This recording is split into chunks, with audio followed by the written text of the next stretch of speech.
제24장.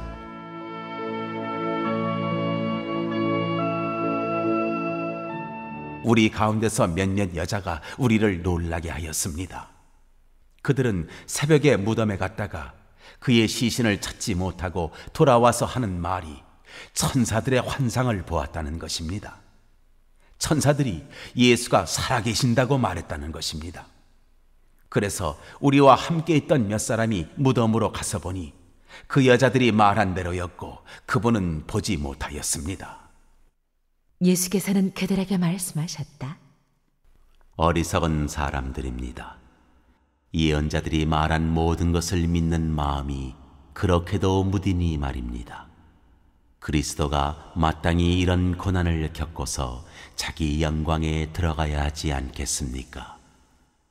그리고 예수께서는 모세와 모든 예언자에서부터 시작하여 성경 전체에서 자기에 관하여 써놓은 일을 그들에게 설명하여 주셨다.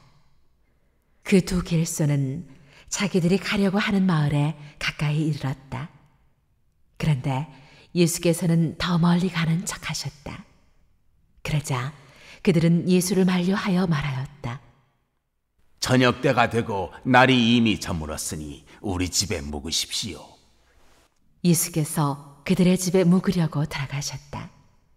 그리고 그들과 함께 음식을 잡수시려고 앉으셨을 때에 예수께서 빵을 들어서 축복하시고 떼어서 그들에게 주셨다. 그제서야 그들의 눈이 열려서 예수를 알아보았다.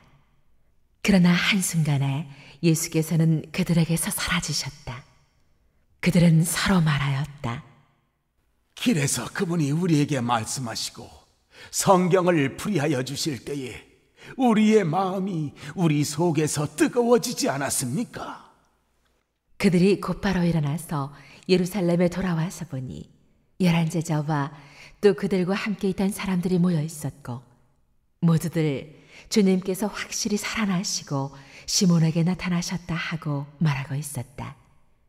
그래서 그 두 사람도 길에서 겪은 일과 빵을 떼실 때에 비로소 그를 알아보게 된 일을 이야기하였다.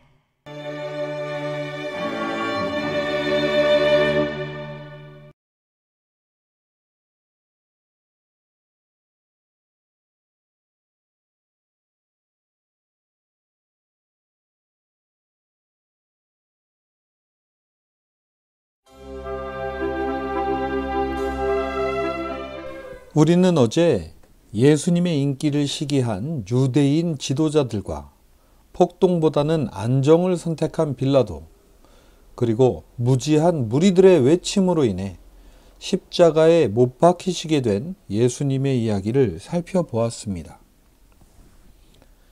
예수님은 십자가에 달리신 바로 그날 오후 3시쯤에 숨을 거두셨다고 기록되어 있습니다.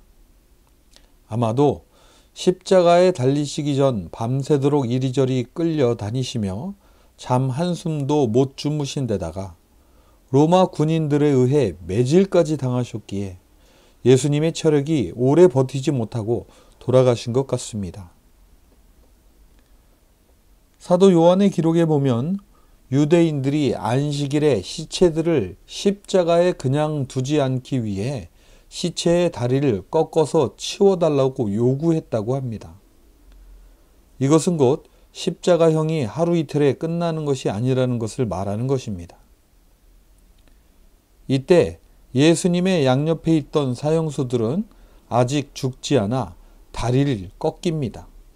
그리고 스스로의 힘으로 지탱하지 못하여 숨이 막혀 죽게 됩니다.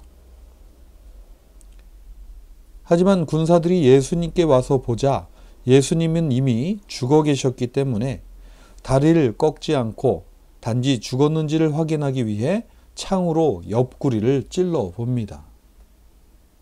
그리고 예수님이 이미 돌아가신 것을 확인하고는 시체를 내려 원하는 이들에게 줍니다. 그런데 참 아이러니하게도 예수님의 시체는 예수님을 못 박아 죽이게 했던 공의회의 회원 가운데 한 사람이었던 아리마대 사람 요셉이라는 사람이 거두어 자신의 무덤에 모십니다.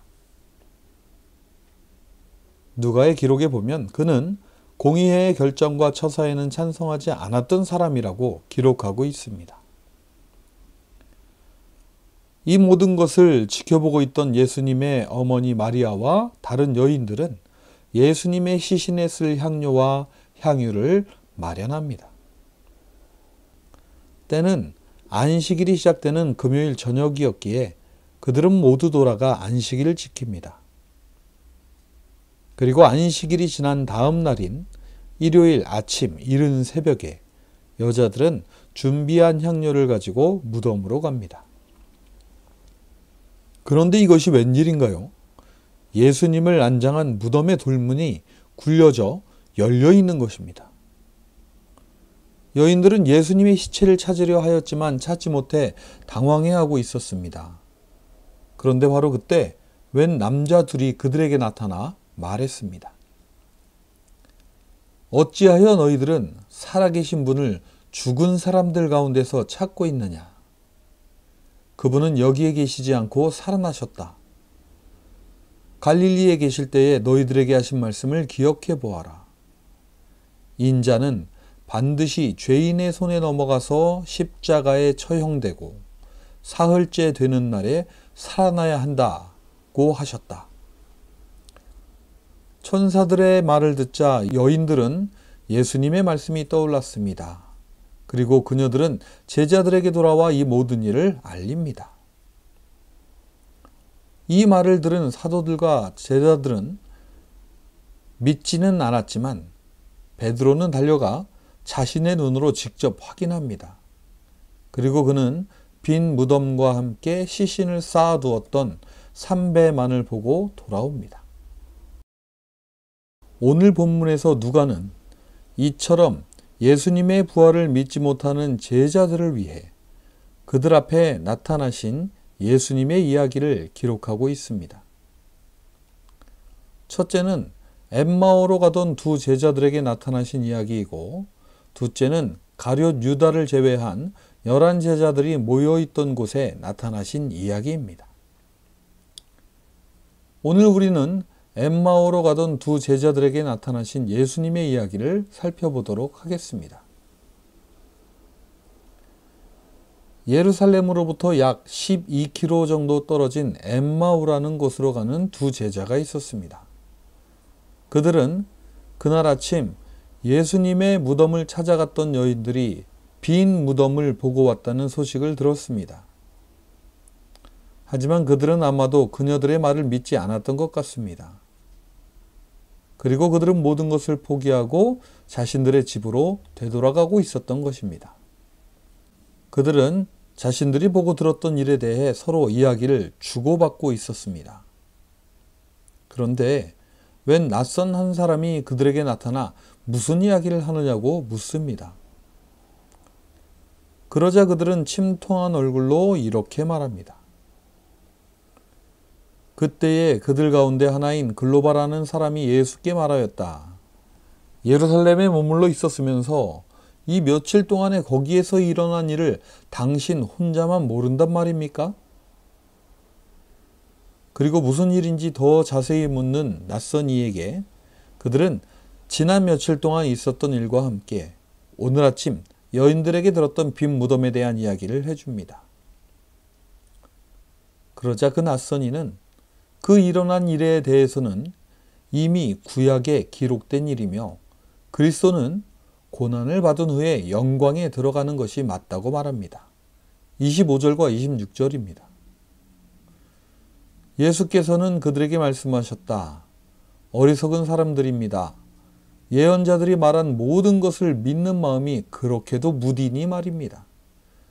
그리스도가 마땅히 이런 고난을 겪고서 자기 영광에 들어가야 하지 않겠습니까? 그러면서 그 낯선 이는 구약 성경에서 예수님에 대해 예언된 것을 알려주시며 설명해 주십니다. 그러는 가운데 두 제자들이 가고자 하는 마을에 이르렀을 때에 낯선 이는 더 멀리 가려 하지만 제자들은 자신들의 집에 묵으라고 권합니다. 그리고 그들이 음식을 먹기 위해 자리에 앉자 그 낯선 이는 빵을 들어 축복하고 떼어서 그들에게 줍니다. 그런데 바로 이때 제자들은 그 낯선 이가 예수님이라는 것을 알게 됩니다. 그러나 그 순간 예수님은 사라져 보이지 않으십니다. 두 제자는 길에서 말씀하시던 예수님의 말씀을 들었을 때에 마음이 뜨거워지지 않았느냐라고 하며 그 길로 예루살렘에 있는 제자들에게 되돌아가 자신들이 만난 예수님의 이야기를 전합니다. 오늘 우리는 엠마오로 가는 두 제자의 이야기를 살펴보았습니다. 여러분, 부활하신 예수님은 과연 어디에 계실까요? 엠마오로 가던 제자들은 예수님의 빈 무덤과 부활의 소식을 전해주었던 여인들의 이야기를 믿지 못하였지만 그들이 예수님의 이야기를 나눌 때에 예수님은 그들과 함께 해주셨으며 그들을 친히 가르쳐 주셨습니다. 그리고 빵을 뗄 때에 그들과 함께 하셨습니다. 마태복음 18장 20절에 보면 예수님은 이렇게 말씀하셨습니다. 두세 사람이 내 이름으로 모인 곳에 나도 그들 중에 있느니라. 그렇습니다. 부활하신 우리 주 예수님은 이처럼 단 둘이라도 예수님의 이름으로 모인 곳에 계십니다. 그리고 떡을 떼는 그 자리에 함께 하십니다. 누가는 오늘 부활하신 예수님이 어디에 계신지를 이 이야기를 통해 잘 설명하고 있는 것입니다. 오늘은 2021년의 마지막 날입니다. 오늘 우리는 이 마지막 날에 예수님의 이름으로 함께 모여 추모 예배를 드리고 송구영신 예배를 드립니다. 예수님은 우리가 예수님의 이름으로 모인 그곳에 함께 하실 것입니다. 그리고 하나님의 말씀을 깨우쳐 주시며 위로해 주시고 2022년을 향한 새로운 소망을 허락해 주실 것입니다. 오늘도 낙심하여 집으로 돌아가고 있던 두 제자에게 나타나시어 뜨거운 마음을 허락해 주시고 다시 예루살렘으로 돌아가게 하신 예수님과의 만남을 기대하며 2021년의 마지막 날을 맞이합니다. 이 하루도 우리 주님과 함께 하시는 복된 하루 되시기를 우리 주 예수님의 이름으로 축복합니다. 기도하시겠습니다. 하나님 아버지, 지난 2021년에도 수많은 일들이 있었습니다. 하지만 그 가운데서도 12월의 마지막 날인 31일을 맞이하게 하여 주심에 감사드립니다. 이 귀한 날에 저희들이 예수님의 이름으로 모여 추모 예배 드릴 때에 함께 하여 주시고 위로하여 주시옵소서. 또한 송구영신 예배 가운데 함께 하여 주시어 말씀을 깨우쳐 주시옵시고 저희들에게 허락하실 2022년을 바라보며 저희 안에 있는 믿음이 더욱 강해지게 하여 주시옵소서. 허락하신 그 믿음으로 2022년도에도 하나님의 나라를 굳게 세워가는 복된 드림의 모든 성도들 되게 하여 주시옵소서. 오늘도 우리의 믿음과 소망 되시는 우리 주 예수님의 이름으로 기도합니다. 아멘.